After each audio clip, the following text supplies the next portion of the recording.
All right, here's the cover crop tour, April 21st, 2021.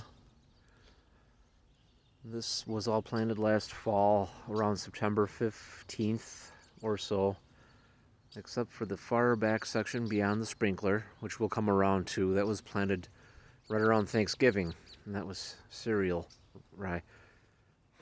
All the rest of this cereal rye in this area is roughly middle of September, and all this area, which is turnip, purple top turnip, mustard, creeping vetch,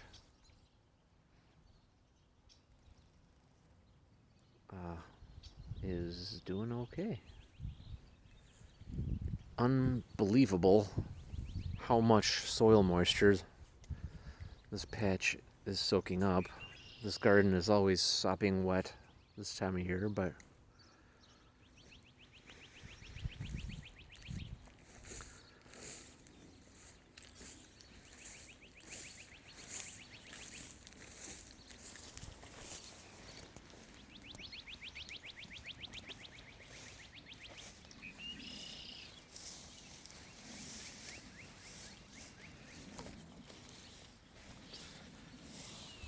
and obviously this is some of the newest garden. It is not growing as well.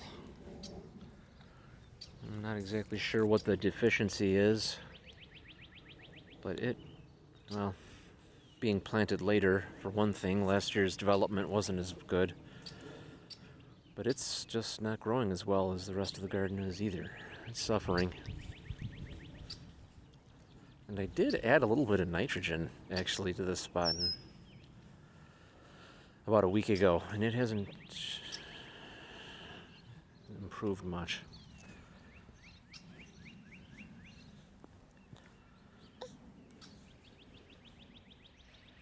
It's a relatively thick stand of cereal rye. It was seeded at the very heavy rate and incorporated.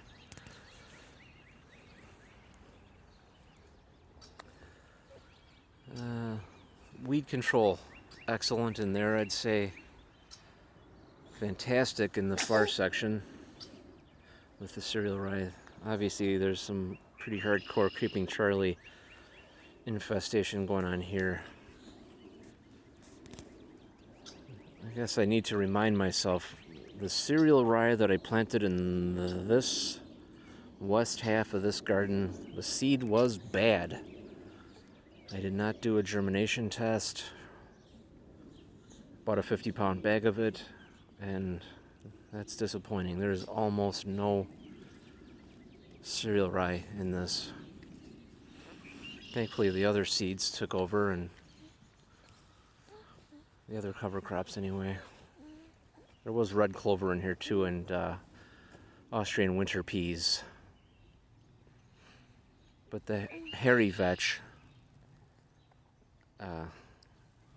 it's finally coming on pretty good too now. It didn't grow much last year.